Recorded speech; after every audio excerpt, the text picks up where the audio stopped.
Pippa Malmgren is a noted economist who brings clarity to the complex world of global economics. Her expertise includes leadership and innovation, making her a highly sought-after advisor by world leaders, governments, banks, and corporations like Google, Rolls-Royce, and American Express. Dr. Malmgren served as a special assistant to President George W. Bush on the National Economic Council and as part of the president's working groups on corporate governance and financial markets. Before her position at the White House, she served as the deputy head of global strategy at UBS and the global chief currency strategist for Bankers Trust Assessment Management in Asia. Most recently, she advised the British cabinet on trade issues as a board member for the Department of International Trade. Currently, Dr. Malmgren is a lecturer at Sandhurst and in the Duke Fuqua Global Executive MB.A program.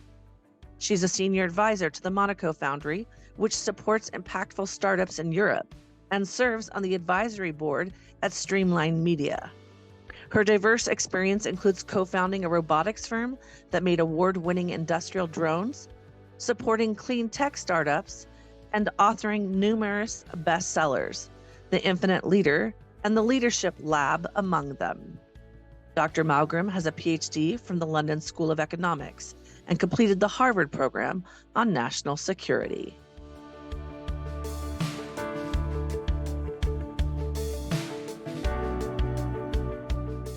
My parents had a huge influence on it. My father had been an economic advisor to Presidents Kennedy, Johnson, Nixon, and Ford.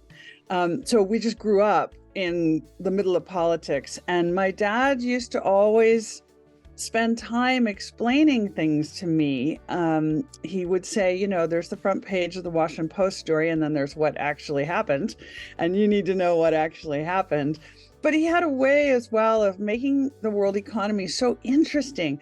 And then my mom had somehow learned to speak Middle English, as in Chaucerian English, in Los Angeles in the early 1950s. No one can explain this. And so she got a scholarship to Oxford and ended up working very closely with J.R.R. Tolkien as his sort of right-hand person. So she taught me a lot about storytelling. And in the world of economics, everybody tells the story with numbers.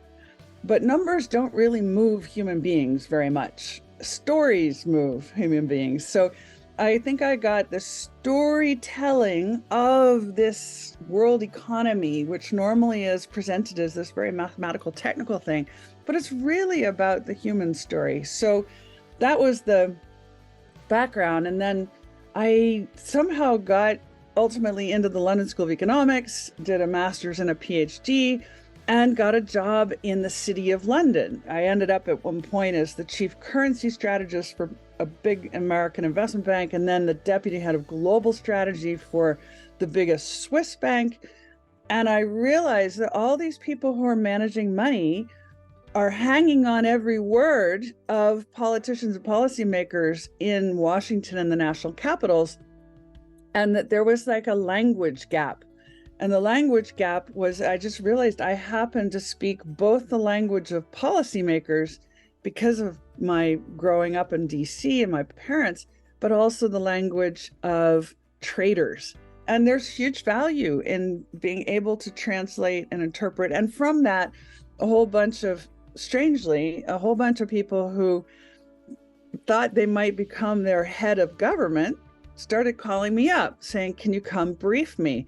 And one of them was George W. Bush when he was governor of Texas. But there have been a number of others. And so I started writing books about the world economy and explaining it in plain English, not dumbing it down, but putting it in a way that a regular person could access the ideas. And then I made a big leap and decided, it's one thing to talk about the world economy, and it's another thing to be part of building it. And so I made a big jump into becoming an entrepreneur. It's been amazing because it's given me this huge view of the world economy, and that's how I got here. Leadership used to be about the leader. And now it's about the ship. It's about how do you take teams of people and bring the best out of them.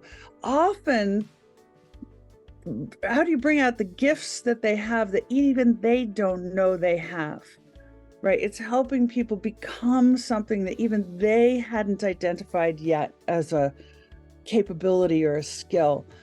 And authenticity is central to that. Like, people can tell from a mile off whether you have a true vision and true values, or whether, you're just focused on the bottom line, and that's not very inspiring to anybody. There's one angle on leadership that I've been pursuing, and it's a word that I found in a dictionary. I've never heard a human use this word, but I found it to be the perfect word for the true leadership task of our generation, which is cosmopoesis. And what that means is the act of world building. Now, it's one thing to be a leader of an organization or a country or a company, but it's another thing to build a world that others can enter. With Steve Jobs, when he created Apple, he said, we don't make computers. We're creating a world where brilliant people will never have to think about their computers.